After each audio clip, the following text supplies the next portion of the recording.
الحمد للہ رب العالمین والصلاة والسلام علی سید الانبیاء والمرسلین وعلی آلہ واصحابہ اجمعین،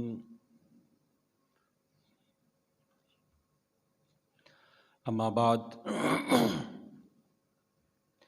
فاعوذ باللہ من الشیطان الرجیم، بسم اللہ الرحمن الرحیم۔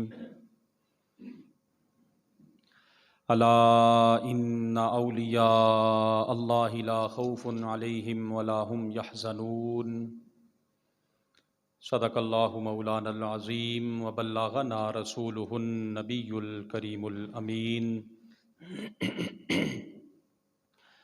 ونحن علی ذلک لمن الشاہدین والشاکرین والحمد للہ رب العالمین۔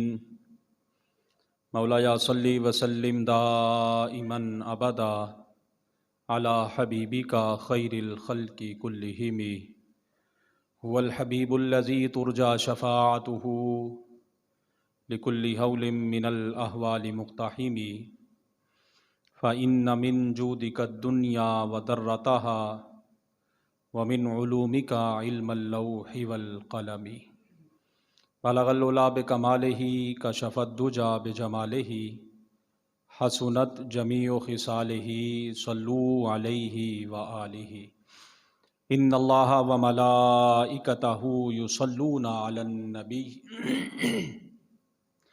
یا ایہا الذین آمنوا صلوا علیہ وسلموا تسلیما، الصلاۃ والسلام علیک یا سیدی یا رسول اللہ، وعلی آلک واصحابک یا سیدی یا حبیب اللہ، الصلاۃ والسلام علیک یا سیدی یا نبی اللہ، وعلی آلک واصحابک یا سیدی یا حبیب اللہ، الصلاۃ والسلام علیک یا سیدی یا شفیع المذنبین، وعلی آلک واصحابک یا سیدی یا خاتم النبیین۔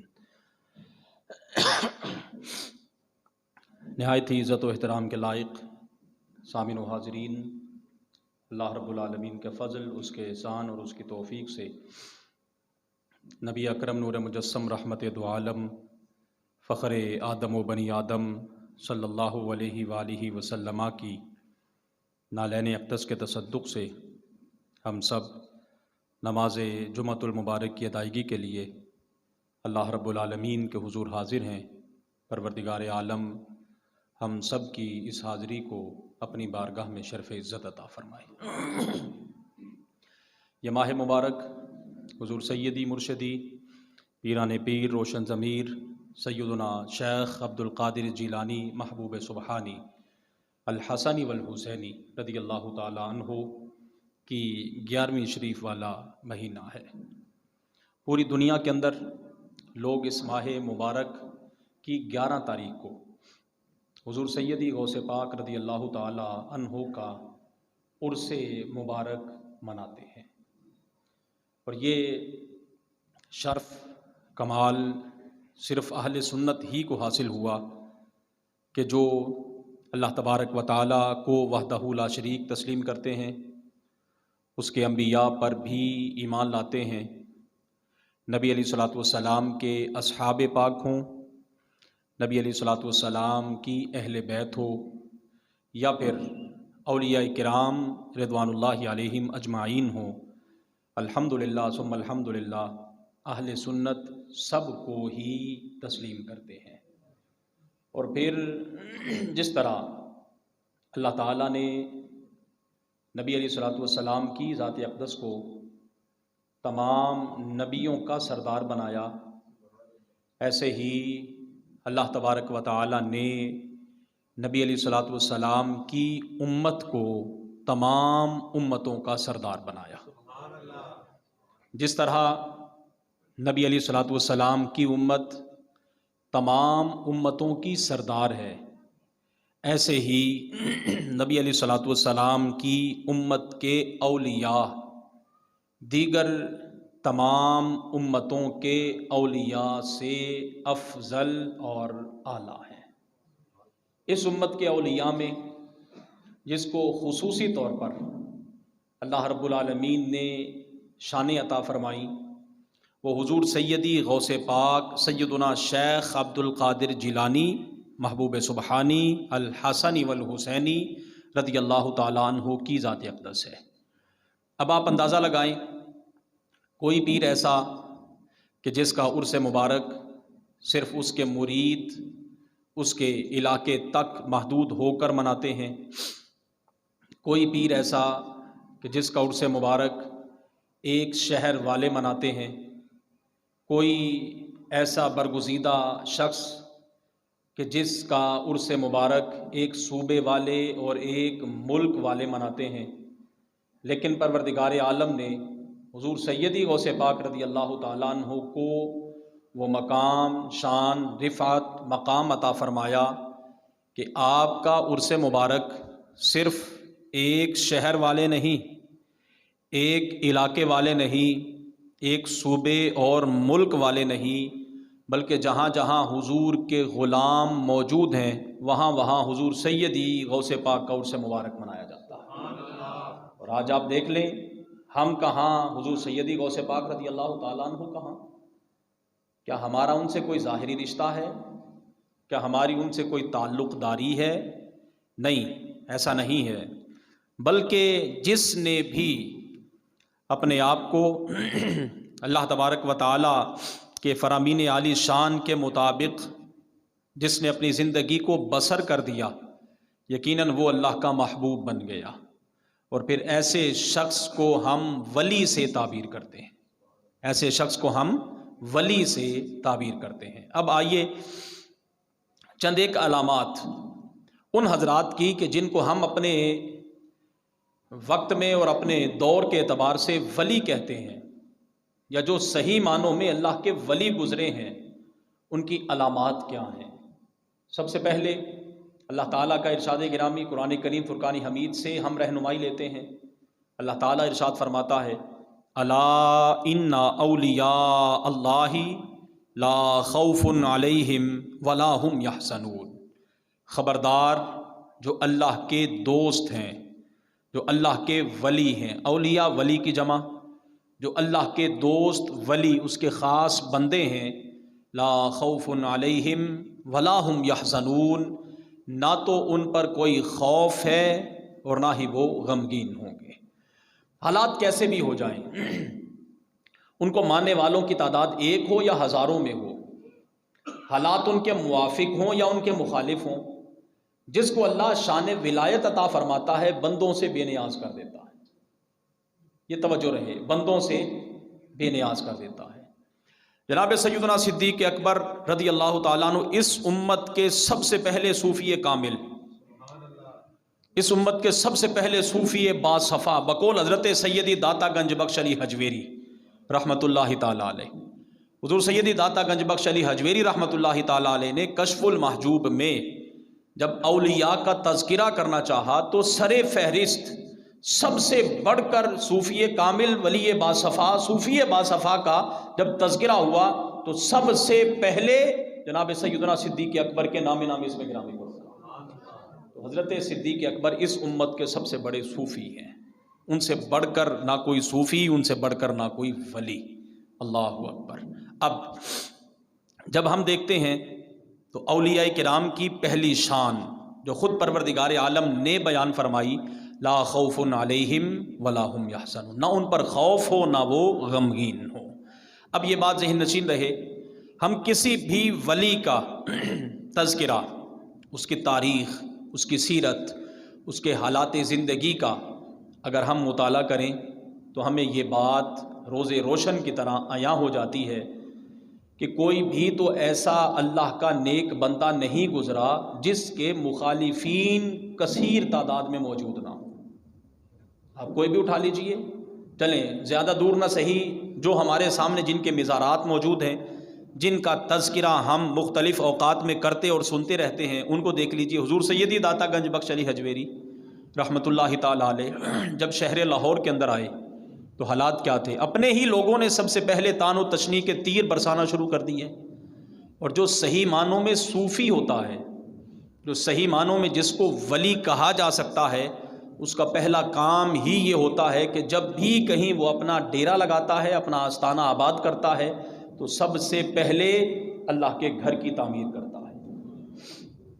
آج آپ دیکھیے اپنے پورے معاشرے کے اندر، اپنے ارد گرد دائیں بائیں دیکھیے آپ کہ جہاں جہاں ایسے حضرات جن کی طرف لوگ مائل ہوں، جن کو لوگ اپنا پیشوا سمجھتے ہوں، یقیناً مساجد تو ساتھ ہوتی ہی ہیں، تو پھر وہاں جا کر آپ آج کے بعد ایک جائزہ لیں گے کہ اللہ کا گھر زیادہ آباد ہے یا پیر کا گھر زیادہ آباد ہے. دونوں میں آپ مقابلہ کریں گے اور دیکھیں گے کہ اگر اللہ کے گھر میں بھی وہی سہولیات جو ایک پیر کے آستانے پر موجود ہیں، پیر کے ذاتی گھر میں میسر ہیں، تو پھر سمجھیے کہ واقعی اس نے اللہ کے گھر کو بھی اپنے گھر جتنی ترجیح دی ہے. اور اگر پیر کے گھر میں تو اعلیٰ قسم کے قالین بچھے ہوں، پیر کے گھر میں تو رہنے کی اعلیٰ سے اعلیٰ تمام سہولیات موجود ہوں، اور جو ساتھ اللہ کا گھر بنا ہے اس میں وضو کے لیے پانی ہی موجود نہ ہو، تو پھر سمجھیے گا کہ اس نے اللہ کے گھر کو آباد نہیں، اس نے اپنے گھر کو آباد کیا ہے. تو پھر ایسا شخص ولی کہلانے کا لائق نہیں ہوتا، ایسے شخص کو صوفی نہیں کہا جا سکتا. اب حضور سیدی داتا گنج بخش علی حجویری رحمۃ اللہ تعالیٰ علیہ کی آپ جب حالات زندگی اور سیرت مبارکہ کا مطالعہ کرتے ہیں تو آپ کو بہت ساری ایسی باتیں نظر آتی ہیں کہ جو ابتدان ہی شہر لاہور کے اندر حضرات موجود تھے، انہوں نے طعن و تشنیع کے تیر برسانے شروع کر دیے اور کہا یہ ایک نیا ہی انسان آ گیا. اپنے تو اپنے، بیگانے تو مخالف ہونے ہی تھے، اپنوں نے بھی اعتراضات کر دیے.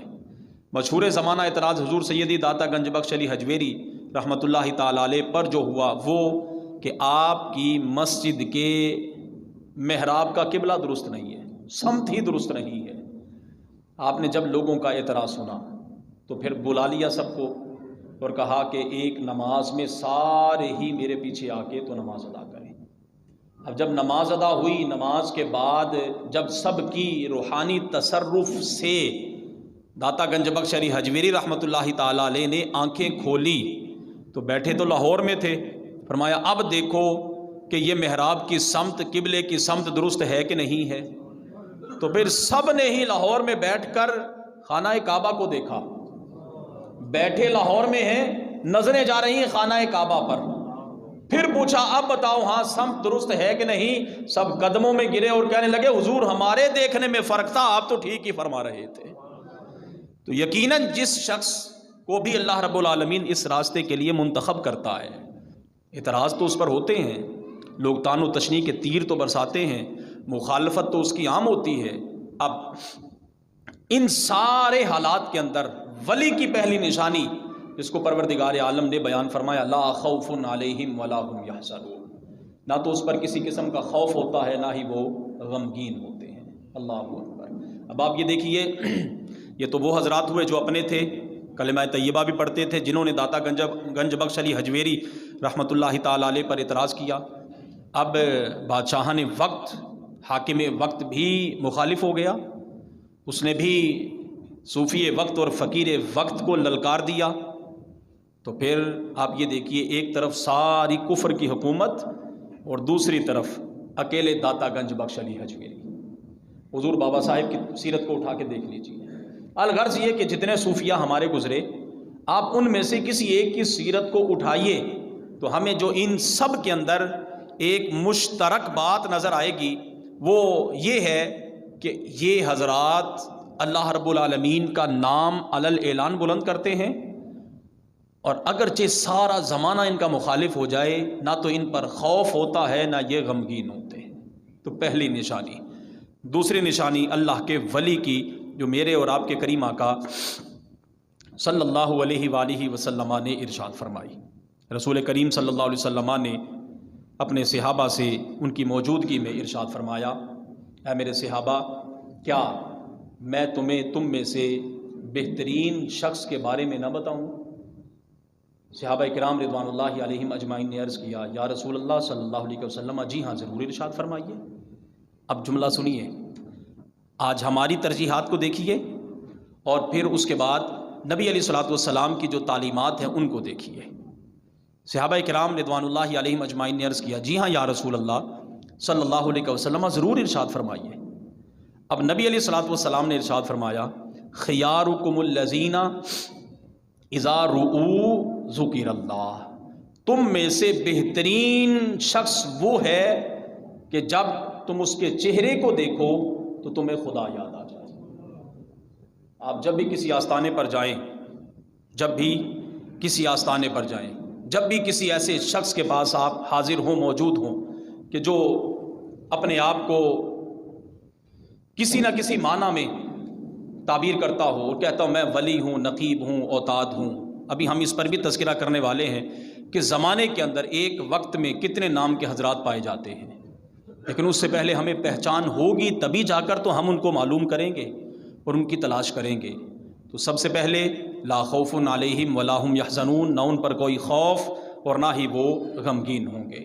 نمبر 2، رسول کریم صلی اللہ علیہ وسلم نے ارشاد فرمایا تم میں بہترین وہ ہیں جب تم ان کے چہرے کو دیکھو تو تمہیں، بولیے، اللہ یاد آ جائے، تمہیں، بولو سارے، تمہیں اللہ یاد آ جائے۔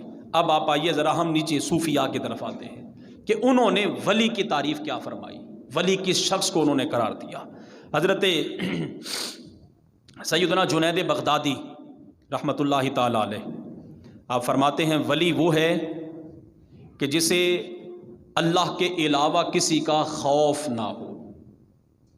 یہ کس کا فرمان ہے؟ حضرت جنید، بولیے، حضرت جنید بغدادی، اللہ اکبر۔ اور آپ جانتے ہیں جنید بغدادی کو یہ مقام و مرتبہ کس طرح ملا؟ ان سے پوچھا گیا تھا تو پھر ان کی ساری زندگی کو بدلنے والا ایک ہی واقعہ، مشہور زمانہ پہلوان تھے حضرت جنید بغدادی، شاہی پہلوان تھے، بادشاہ کی طرف سے کشتیاں لڑا کرتے تھے۔ پھر ایک موقع ایسا آیا، پورے ملک کے پہلوانوں کو اکٹھا کیا گیا، اکٹھا کرنے کے بعد جب میدان اور دنگل لگ گیا تو ان کے مقابل آنے کے لیے کوئی شخص تیار نہیں تھا۔ جب عام اعلان ہوا کہ جو جنید کے مقابل آئے گا اسے منہ مانگا انعام دیا جائے گا، ایک انتہائی کمزور دبلا پتلا شخص میدان اور کھاڑے کے اندر اتر گیا، کہنے لگا میں جنید سے مقابلہ کروں گا۔ دیکھنے والے بڑے حیران ہوئے کہ اس شخص کا ذہنی توازن درست نہیں لگتا کہ جو جنید جیسے پہلوان کو مقابلے کے لیے پکار رہا ہے۔ حضرت جنید ابھی تک حضرت نہیں بنے تھے، اللہ اکبر، میدان میں اترے، قبل اس کے کہ ان دونوں کا مقابلہ شروع ہوتا، وہ کمزور دبلا پتلا شخص اپنا منہ ان کے کان کے قریب کر کے کہتا ہے جنید میں جانتا ہوں تو جیت جائے گا، میں ہار جاؤں گا، لیکن یاد رکھ میں ایک سید زادہ ہوں، میں ایک سید زادہ ہوں، گھر میں کافی دن سے فاقے چل رہے ہیں، کھانے پینے کے لیے کچھ بھی موجود نہیں ہے، کسی کے سامنے ہاتھ بھی نہیں پھیلا سکتا کہ شرم آتی ہے، حضور کی آل جو ہوں، حضور کا خون جو ہوں، جنید آج اس لیے یہاں آیا ہوں، معلوم ہے تو جیت جائے گا، لیکن اگر آج تو میری لاج رکھے، توجہ رہے، اگر آج تو میری لاج رکھے اور تو آج اگر جان بوجھ کر مجھ سے ہار جائے تو کل قیامت کے دن اپنے نانا سے تیری شفاعت کرواؤں گا۔ جنید نے جب یہ سنا جسم پر کب کبھی طاری ہو گئی، کہنے لگے ٹھیک ہے یہ سودا منظور ہے، اگرچہ ظاہری طور پر چند حضرات کہیں گے جنید شاہی پہلوان ہو کر ایک کمزور سے شخص سے ہار گیا، لوگ ملامت کریں گے، تان و تشریح کریں گے، کہا جنید کو یہ تانا منظور ہے، لیکن اگر تو آج یہ ضمانت دے کہ اگر تو آج جیتتا ہے میں ہارتا ہوں، کل قیامت کے دن شفاعت کروائے گا، تو پھر جب مقابلہ ہوا اس نے جنید کو اٹھایا، نیچے گرایا، سناٹا طاری ہو گیا، وہ شاہی پہلوان آج ہار گیا، اس کو منہ مانگا انعام مل گیا، بدلے میں جنید کو وہ ملا جو آپ جانتے ہیں۔ حضرت جنید بغدادی فرماتے ہیں ولی اللہ وہ ہے جسے اللہ کے سوا کسی کا ڈر نہ ہو، جسے اللہ کے سوا کسی کا، جسے اللہ کے سوا کسی کا۔ حضرت بایزید بستامی فرماتے ہیں ولی وہ ہے جو نفس کا تابع فرمان نہ ہو، جو اپنے نفس کا تابع، اپنے نفس کی بات نہ مانے، انسان کا نفس اسے کچھ کہے اور وہ مخالف ہو اللہ اور اس کے رسول کے فرمان کے، تو پھر انسان اپنے نفس کی بات نہ مانے بلکہ اللہ اور اس کے رسول کی بات کو ترجیح دے۔ نمبر 1۔ نمبر 2، صبر و تحمل سے اللہ تعالیٰ کے حکم کی تعمیل کرے۔ جس بندے کے اندر یہ 2 وصف پائے جائیں، نمبر 1 اپنے نفس کی اتباع نہ کرے، اور نمبر 2 صبر و تحمل سے اللہ کے حکم کی تعمیل کرے، تو وہ شخص ولی ہے۔ وہ شخص، اب آپ فی زمانہ ذرا نکلیں باہر معاشرے کے اندر، کتنے ہی ایسے حضرات ہمیں نظر آئیں گے کہ جو کہتے تو اپنے آپ کو ولی ہیں لیکن نفسانی خواہشات کے پیروکار ہیں۔ ہمیں تو درس دیں گے کہ آپ یہ کریں یہ کریں، لیکن خود اس درس سے ہمیں کوسوں دور نظر آتے ہیں۔ یہ ولایت نہیں، یہ ولایت۔ لہٰذا ایسے حضرات سے ہمیں بچنا چاہیے۔ اور میں تو بار بار ایک ہی بات آپ کے سامنے ابتدا سے لے کر آج تک یہی عرض کرتا چلا رہا ہوں کہ آپ نے اگر کپڑا لینا ہو، جب تک مارکیٹ کی 10 دکانوں سے چکر نہیں لگا لیتے، کپڑا پسند ہی نہیں کرتے آپ۔ اچھا، اس میں آپ کپڑا بھی دیکھتے ہیں، اس کا ریٹ بھی دیکھتے ہیں کہ آیا وہ میرے ساتھ کو دھوکہ تو نہیں کر رہا۔ آپ نے وہ کپڑا لینے کے بعد درزی کو دینا، 10 درزی آپ چیک کریں گے پہلے، 10 سے چکر لگانے کے بعد آپ پھر کسی ایک سے اپنی ڈیل اور معاملہ اپنا طے کریں گے، اور پھر جا کر کہیں وہی جو آپ نے کپڑا لیا تھا وہ آپ کسی درزی کو سلائی کے لیے پیش کریں گے۔ اگر چلیں یہ تو ساری باتیں بڑی دور کی ہو گئیں، آج تو ہماری حالت یہ ہے کہ میرا نوجوان اس وقت تک اپنے بال نہیں کٹواتا جب تک کہ 5 حماموں سے چکر نہیں لگا لیتا کہ کون بہترین بال کاٹتا، پھر اپنی پسند کے بال کٹواتے ہیں۔ الی آخری ہی آپ زندگی کے ہر شعبے کو اس پر قیاس کر سکتے ہیں۔ تو پھر مجھے یہ بتائیے کہ دین اتنا ہی سستا اور اتنا ہی بے وقت ہو گیا کہ آپ جس کے پاس چاہیں جائیں اور اس پر ولی کا لیبل لگا دیں؟ آپ کیا نبینے تو نہیں ہو گئے؟ کیا آپ کو نظر نہیں آ رہا؟ اپنی آنکھوں سے آپ اس کے حالات دیکھ نہیں رہے کہ یہ بندہ ولی تو بڑی دور کی بات ہے، ایک عام شریعت کی پابندی کرنے والا مسلمان بھی نہیں ہے؟ کیا ہمیں معلوم نہیں ہے کہ ولی کسے کہا جاتا ہے؟ کیا ہمارے زمانے کے اندر وہ شخص جو حضور کی سنت کا سر عام تارک ہو، جس کے چہرے پر حضور کی سنت مبارکہ ہی نہیں ہے، اور اگر ہے تو پھر فیشن کے اعتبار سے اس نے داڑھی رکھی ہوئی ہے؟ کیا وہ شخص جو آپ کے سامنے کتوں کی لڑائی کروائے، مرغوں کی لڑائی کروائے، جو آپ کے سامنے معاذ اللہ ثم معاذ اللہ، میں اب الفاظ وہ کہنا نہیں چاہتا، آپ سارے صاحب عقل الحمدللہ، سارے صاحب شعور ہیں، جو حالات ہمارے ہاں سالانہ میلے کے نام پر رونما ہوتے ہیں، کیا ہمیں نظر نہیں آتے؟ یقیناً آتے ہیں، لیکن پھر اس کے باوجود کیا وجہ ہے کہ ہمارے نذرانے صرف وہاں ہی جاتے ہیں؟ سال کے بعد ایک عام شخص ہمارے دیہاتوں کے اندر سالہ سال ایک بندہ ایک جانور اس کی دیکھ بھال کرے گا، اس کو پالے گا، سال کے بعد یہ بکرا پیر کے نام پر ہو گیا، اور وہ پیر تو بڑی دور کی بات ہے، وہ تو انسان کہلوانے کا حقدار نہیں ہوتا۔ ہمارے ہاں بھی ایسا نہیں ہے کہ میں بار بار آپ کے سامنے یہ باتیں اس لیے عرض کرتا ہوں کہ ہماری آنکھیں کھل جائیں، اور جس طرف آج یہ جہالا ہمیں لے کے جا رہے ہیں ہم نے وہاں سے واپس پلٹنا ہے۔ اور پھر آج آ کر بات آ جاتی ہے ساری دین پر۔ بالخصوص میں اپنے نوجوانوں سے عرض کرتا ہوں، کیا یہ دین ایک دکاندار کے کپڑے سے بھی بے وقت ہو گیا؟ کیا یہ دین اس قدر بھی اہمیت کا حامل نہ رہا کہ آپ جہاں چاہیں جو چاہیں وہ کرتا پھرے، اور آپ کہیں نہیں سارے ہی ٹھیک کر رہے ہیں؟ سارے ٹھیک نہیں ہوتے۔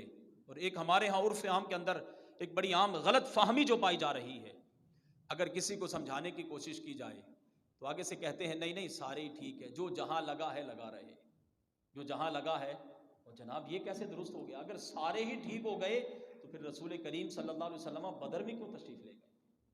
اگر سارے ہی ٹھیک ہو گئے تو پھر حضور حنین میں تشریف کیوں لے گئے؟ اگر سارے ہی ٹھیک ہوتے بقول آپ کے جو جہاں لگا ہے لگا رہے، تو پھر امام حسین کربلا میں کیوں تشریف لے گئے تھے؟ پھر تو یہ کربلا رونما نہ ہوتی۔ امام حسین رضی اللہ تعالیٰ عنہ اپنے رفقا اپنے سارے خاندان کو ذبح نہ کرواتے اگر سارے ہی ٹھیک ہوتے؟ تو پتہ یہ چلا وہ سارے ٹھیک نہیں ہوتے، ٹھیک وہی ہے جو اللہ اور اس کے رسول کی اتباع و فرما برداری کرنا، ٹھیک ہمیشہ وہی ہوگا۔ اور ہر معاشرے کے اندر، ہر زمانے کے اندر، ہر دور کے اندر ہمیشہ یہ بات ذہن نشین رہے، رسول کریم صلی اللہ علیہ وسلم کا فرمان علی شان ہے کہ بنی اسرائیل کے 72 گروہ ہوئے، میری امت کے 73 گروہ ہوں گے، سارے جہنم میں جائیں گے سوائے ایک کے، اور ایک فرقہ ناجیہ وہ جس کی علامت خود رسول کریم صلی اللہ علیہ وسلم نے ارشاد فرمائی، نبی علیہ السلام نے ارشاد فرمایا، وہ فرقہ ناجیہ وہ ہے جو میرے اور میرے اصحاب کے طریقے پر ہوگا۔ آج آپ دیکھیں ذرا، کوئی حضور سے محبت کا دعوے دار تو حضور کے صحابہ کو معاذ اللہ برا بھلا کہہ رہا ہے، کوئی حضور کے صحابہ سے محبت کا دعوے دار تو حضور کی اہل بیت کو برا بھلا کہہ رہا ہے، کوئی حضور کی اہل بیت سے محبت کا دعوے دار تو حضور کے صحابہ کو برا بھلا کہہ رہا ہے۔ ایک ہی فرقہ اہل سنت و جماعت، اہل سنت و جماعت ہی واحد وہ جماعت ہے جو رسول کریم صلی اللہ علیہ وسلم اور آپ کے اصحاب پاک کے طریقے پر چل رہی ہے۔ لہٰذا اس دامن کو مضبوطی سے تھامے رکھیے، اسی میں ہماری نجات ہے۔ اگر ہم اس سے دائیں بائیں ہٹ گئے، ہم تو علل اعلان ممبروں پر یہ کہتے ہیں کہ وہ شخص جو جاہل نماز کا تارک ہو، نبی علیہ الصلوۃ والسلام کی اعلانیہ سنتوں کا قاتل ہو، وہ ولی نہیں ہو سکتا۔ بولیے، وہ ولی نہیں ہو سکتا۔ اگر کوئی بھی شخص اپنی جہالت کی بنیاد پر کسی بھی اللہ کے نیک بندے کے دربار پر جا کر سجدہ کرتا ہے، ہمارا اس سے کوئی تعلق ہے؟ ہماری یہ تعلیمات ہیں ہی نہیں۔ ہم نے آج تک کبھی کسی کو یہ نہیں کہا کہ آپ جا کر دربار پر سجدہ ریز ہو جائیں۔ سجدہ سوائے اللہ کے کسی کو جائز، بولو سارے، سوائے اللہ کے کسی کو جائز، ہم تو علل اعلان کہتے ہیں۔ اور اگر کوئی شخص جہالت کی بنیاد پر ایسا کرتا ہے تو ہمیں تو اس سے کوئی لینا دینا نہیں، ہمارا اس سے کوئی تعلق اور کوئی سروکار ہے۔ لہذا ایسے حضرات کو سامنے رکھ کر ہمارے مسلک کو، جماعت کو بدنام کرنا، یہ یقیناً تخریب کار لوگوں کا وتیرہ اور شیوا ہو سکتا ہے۔ اور اسی کے ہی آڑ میں، اسی کو پیش نظر رکھ کر پھر وہ حضرات سر عام بھونکتے ہیں اللہ کے ولیوں کو، اللہ کے نیک بندوں کو۔ ایک طرف تو ہم نے علامات پڑھی، اب آئیے دوسری طرف وہ حضرات جو اللہ کے نیک محبوب مقبول بندوں سے عداوت رکھتے ہیں اور ان سے دشمنی کرتے ہیں، ان کے بارے میں رسول کریم صلی اللہ علیہ وسلم کا ارشاد گرامی سماعت فرمائیے۔ نبی علیہ الصلوۃ والسلام نے ارشاد فرمایا، اللہ تعالیٰ ارشاد فرماتا ہے، من عاد لی ولیا فقد آذنتہ بالحرب۔ اللہ تعالیٰ فرماتا ہے کہ جو کوئی شخص میرے ولی سے عداوت کرے، میرے ولی سے دشمنی رکھے، میں اس سے اعلان جنگ کرتا ہوں۔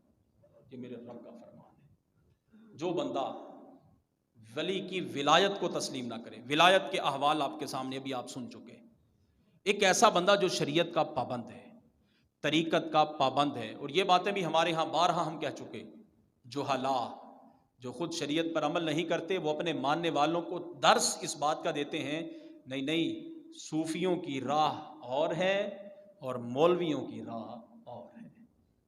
ہمارے ہاں جو لوگوں کے ذہنوں کے اندر بات ڈال دی گئی وہ یہ کہ شریعت اور ہے، طریقت اور ہے۔ نہیں جناب، ایسا تو کہیں بھی نہیں ہے۔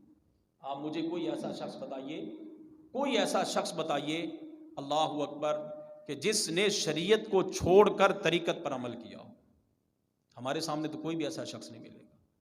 اب ابتدا سے لے کر اوپر سے لے کر نیچے تک جو بھی کوئی اللہ کا نیک بندہ گزرا ہے، میں پہلے بھی عرض کر چکا، آپ ذرا اس کی سیرت تو اٹھا کے دیکھیے، آپ ذرا مطالعہ تو کر کے دیکھیے، ذرا پڑھ کے تو دیکھیے کہ ہمیں وہ کیا ملے گا۔ اور اکثریت ایسے حضرات ہمیں ملیں گے، اکثریت ایسے حضرات ملیں گے کہ جو صوفی ہونے کے ساتھ ساتھ عالم دین بھی ہیں۔ داتا گنج بخش علی حجویری رحمۃ اللہ تعالیٰ علیہ اگر اپنے وقت کے صوفی کامل بھی ہیں تو پھر عالم بھی ہیں۔ اور جب کوئی شخص بغیر علم کے فقیری کرتا ہے، حضرت سلطان باہو رحمۃ اللہ تعالیٰ علیہ کا مشہور قول ہے کہ جو شخص بغیر علم کے فقیری کرتا ہے وہ کافر اور دیوانہ ہو کے مرتا ہے۔ لہذا جو علم سے کوسوں دور ہوں وہ اپنے ماننے، ظاہر ہے جہالت ایک بہت بڑا پردہ ہے، جب تک مریدوں پر یہ جہالت کا پردہ پڑا رہے گا وہ پیروں کو مانتے رہیں گے، اور ایسے پیر، ان پیروں سے مراد جہلا، جو صحیح معنوں میں سبحان اللہ ہم تو ان کے قدموں سے لگنے والی خاک کے برابر بھی نہیں ہے، جو صحیح معنوں میں اللہ کے بندے ہیں۔ اور ان اللہ کے بندوں کا تذکرہ بھی انشاءاللہ ہم آئندہ جمعہ میں کریں گے کہ وہ اللہ کے نیک بندے جن کے قدموں سے لگنے والی خاک کے برابر بھی ہم نہیں، وہ کیسے حضرات ہیں اور میرے رب نے ان کو کیسا مقام و مرتبہ عطا فرمایا۔ جو شخص اللہ کے ولیوں سے عداوت اور دشمنی کرتا ہے، ان کے بارے میں حضرت جنید بغدادی رحمۃ اللہ تعالی علیہ کا ایک اور قول، آپ فرماتے ہیں جو شخص ولیوں کے پاس بیٹھے لیکن ان کی تحقیق شدہ بات کی مخالفت کرے، بیٹھتا ولیوں کے ساتھ ہے لیکن ان کی بات کو مانتا نہیں۔ حضرت جنید بغدادی فرماتے ہیں اللہ اکبر کہ اندیشہ ہے کہ اللہ تعالیٰ اس سے ایمان کے نور کو سلب فرما لے گا، کہیں ایسا نہ ہو کہ اس بندے کی موت کا وقت آئے تو وہ بندہ بے ایمان ہو کر نہ مر جائے۔ یہ اس شخص کے بارے میں جو اللہ کے ولیوں سے عداوت رکھتا ہے۔ اللہ کے ولی تو سبحان اللہ سمجھانے کے لیے ہمیں حضرت شیخ سعدی رحمۃ اللہ تعالیٰ علیہ نے ایک بڑی مشہور زمانہ مثال پیش فرمائی کہ جو بندہ کسی نیک بندے کی صحبت اختیار کرتا ہے اس کو مقام و مرتبہ کیا ملتا ہے۔ حضرت شیخ سعدی رحمۃ اللہ تعالیٰ علیہ نے سمجھانے کے لیے ایک مثال دی گلستان کے اندر۔ آپ فرماتے ہیں میں ایک مرتبہ گزر رہا تھا تو میں ایک مٹی کے پاس سے گزرا تو مجھے مٹی سے خوشبو آ رہی تھی، مٹی سے خوشبو آ رہی تھی۔ میں نے اس مٹی سے پوچھا تیرے اندر سے خوشبو کیسے، تیرے اندر سے خوشبو کیسے؟ تو اس نے زبان حال سے کہا بگفتہ من گلے ناچیز بوتم، میں تو ایک ناچیز، میری تو کوئی حیثیت نہیں تھی، میں تو ایک ناچیز مٹی تھی۔ اللہ اکبر۔ ولیکن مدت باگل نشستم، لیکن میں کچھ عرصہ پھولوں کے ساتھ رہی ہوں، میں کچھ عرصہ پھولوں کے ساتھ رہی ہوں۔ جمال ہم نشیں در من اثر کرد، جمال ہم نشیں در من اثر کرد، کہ میرے ہم نشیں کے جمال نے میرے اندر اثر کیا ہے۔ وگرنہ من ہما خاکم کے ہستم، وگرنہ میں تو وہی مٹی جو کہ مٹی تھی۔ اب آپ اس کو سننے کے بعد آپ اس کو سمجھیے کہ جو بندہ کسی اللہ کے نیک بندے کے ساتھ بیٹھتا ہے اور پھر جب اس میں کوئی تبدیلی واقع ہوتی ہے، تبدیلی یہ فی زمانہ جو تبدیلی چل رہی یہ نہیں، اس سے الامان والحفیظ، دونوں ہاتھوں سے ہماری توبہ ایسی تبدیلی سے کہ جو غریب کے منہ سے روٹی تک چھین لے، ایسی تبدیلی کو ہم نے کیا کرنا، ایسی تبدیلی ہمیں نہیں چاہیے۔ تبدیلی وہی ہے جو رسول کریم صلی اللہ علیہ وسلم نے ارشاد فرماتی، بس۔ اللہ اکبر۔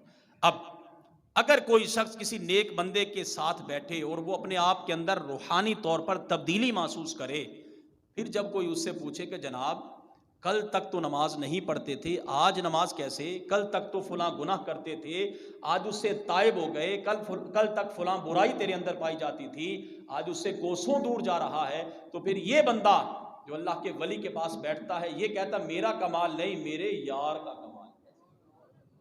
بے شمار ایسے حضرات کو ہم جانتے ہیں، آپ بھی جانتے ہیں، دیکھتے بھی ہیں کہ اللہ کے ولیوں کی سنگت اور صحبت اختیار کرنے سے پہلے ان کی زندگی بالکل عجیب ہوتی ہے، جیسے ہی نیک لوگوں کی سنگت اور صحبت حاصل ہوتی ہے تو پھر ان کے دن رات، ان کا اٹھنا اور ان کا بیٹھنا بدل جاتا ہے۔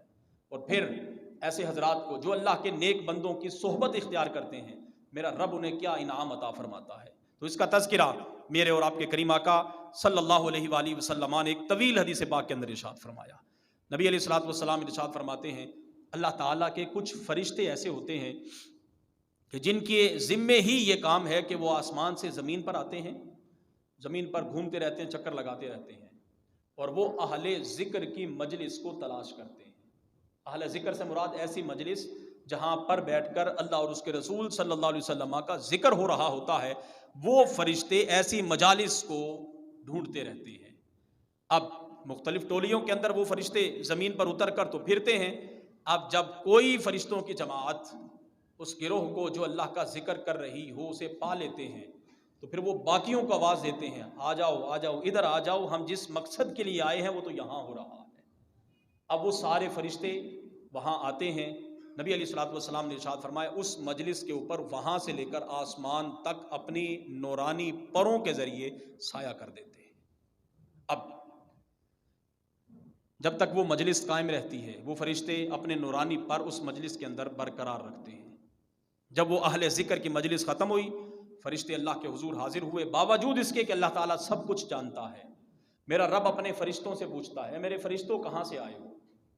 فرشتے عرض کرتے ہیں مالک زمین پر گئے تھے۔ میرا رب پوچھتا ہے میرے بندوں کو کس حال میں پایا، میرے بندوں کو کس حال میں پایا؟ فرشتے عرض کرتے ہیں مالک تیرے بندے تیرے گھر میں بیٹھ کر تیرا ذکر کر رہے تھے، تیرے بندے تیرے گھر میں بیٹھ کر تیرا، بولیے، تیرا ذکر کر رہے تھے۔ اور حدیث قدسی بھی ہے، نبی علیہ السلام ارشاد فرماتے ہیں اللہ تعالیٰ فرماتا ہے اگر کوئی بندہ مجھے اکیلا یاد کرتا ہے تو میں بھی اسے اکیلا یاد کرتا ہوں، اگر کوئی بندہ لوگوں کی مجلس میں میرا ذکر کرتا ہے تو میں لوگوں کی مجلس سے بہتر فرشتوں کی مجلس میں اپنے اس بندے کا ذکر کرتا ہوں۔ تو یہ کتنی خوش نصیبی ہے ایک بندہ مومن کے لیے، تنہا اپنے رب کو یاد کرے، میرا رب تنہا اس کو یاد کرے، اگر لوگوں کی مجلس میں یاد کرے میرا رب لوگوں کی مجلس سے بہتر فرشتوں کی مجلس میں اس کا ذکر کرتا ہے۔ فرشتے عرض کرتے ہیں مالک تیرے بندے تیرے گھر میں بیٹھ کر تیرا ذکر کر رہے تھے، میرا رب پھر پوچھتا ہے فرشتوں میرے بندے کیا کہتے تھے؟ باوجود اس کے کہ میرا رب سب کچھ جانتا ہے، میرے بندے کیا کہتے تھے؟ اے اللہ تیرے بندے تجھ سے تیری رضا کا سوال کرتے تھے۔ پھر میرا رب ارشاد فرماتا فرشتوں اس کے علاوہ میرے بندے کچھ مانگتے ہوں؟ ہاں مالک تیرے بندے تجھ سے تیری جنت کا سوال کرتے تھے، تیرے بندے تجھ سے تیری بولیے جنت کا۔ اب میرا رب پوچھتا ہے اے میرے فرشتوں میرے بندوں نے جنت کو دیکھا ہے؟ فرشتے عرض کرتے ہیں مالک نہیں، تیرے بندوں نے تو تیری جنت کو نہیں دیکھا۔ اللہ تعالیٰ ارشاد فرماتا ہے اے فرشتوں اگر وہ جنت کو دیکھ لیں تو کیا بنے؟ فرشتے عرض کرتے ہیں مالک اگر وہ جنت کو دیکھ لیں تو مزید طلب بڑھ جائے۔ پھر اللہ تعالیٰ پوچھتا ہے اے میرے فرشتوں میرے بندے کسی چیز سے پناہ مانگتے تھے؟ فرشتے عرض کرتے ہیں ہاں اے رب العالمین تیرے بندے تجھ سے تیری جہنم کی پناہ مانگتے تھے۔ اللہ تعالیٰ پوچھتا ہے اے میرے فرشتوں کیا میرے بندوں نے جہنم کو دیکھا ہے؟ فرشتے عرض کرتے ہیں مالک نہیں دیکھا تو نہیں۔ پھر اللہ تعالیٰ وہی جملہ دہراتا ہے کہ اگر وہ دیکھ لیں تو، فرشتے عرض کرتے ہیں مالک اگر دیکھ لیں تو مزید ان کی پناہ بڑھ جائے، توبہ و استغفار میں مزید اضافہ ہو جائے۔ اب جب یہ ساری باتیں فرشتے اور رب اپنی شان کے لائق فرما چکا تو پھر پروردگار عالم فرشتوں کو فرماتا ہے اے میرے فرشتوں تم سارے گواہ ہو جاؤ کہ میں نے ان سب ذکر کرنے والوں کو معاف فرما دیا۔ ایک فرشتہ خاص طور پر اپنے رب سے عرض کرتا ہے مالک ان میں ایک بندہ ایسا تھا جو ان ذکر کرنے والوں میں شامل نہیں تھا، وہ تو محض باہر سے گزر رہا تھا، اس نے دیکھا کہ کچھ ہو رہا ہے وہ بھی آگے بیٹھ گیا ان کے ساتھ۔ مالک اس کا تعلق ان لوگوں سے نہیں تھا، وہ اپنی کسی حاجت کی وجہ سے آیا تھا، اور تھا بھی وہ بڑا گناہگار، سب سے بڑھ کر خطاکار بھی وہی تھا کہ جس کا ان سے تعلق نہیں تھا۔ جب فرشتہ رب کے حضور یہ عرض کرتا ہے کہ مالک ایک بندہ اپنی کسی حاجت کی وجہ سے آیا تھا اور تھا بھی وہ گناہگار، اے اللہ تو نے اسے بھی بخش دیا، میرا رب فرماتا فرشتوں تم سارے گواہ ہو جاؤ خاص طور پر میں نے اپنے اس ایک بندے کو بھی معاف فرما دیا ہے۔ جو بندہ اللہ کے نیک بندوں کی مجلس اختیار کرتا ہے، جو بندہ اللہ کے نیک بندوں کی سنگت اور صحبت اختیار کرتا ہے، اگرچہ اس کا تعلق ان کے ساتھ نہیں ہوتا، لیکن پھر جب کل قیامت کا دن ہوگا اور رب العالمین ہم جیسے گناہگاروں کی جب بخشش فرمائے گا، اور پھر اگر کوئی اس میدان کے اندر ہم سے پوچھنے والا پوچھے اور تمہارے اعمال تو ایسے نہیں تھے کہ جن کی بنیاد پر تمہیں بخشا جاتا، جن کی بنیاد پر تمہیں جہنم سے نکال کر جنت میں داخل کیا جاتا، تو اس وقت ہم میں سے ہر ایک کی زبان پر یہی ہوگا او جمال ہم نشیں در من اثر کرد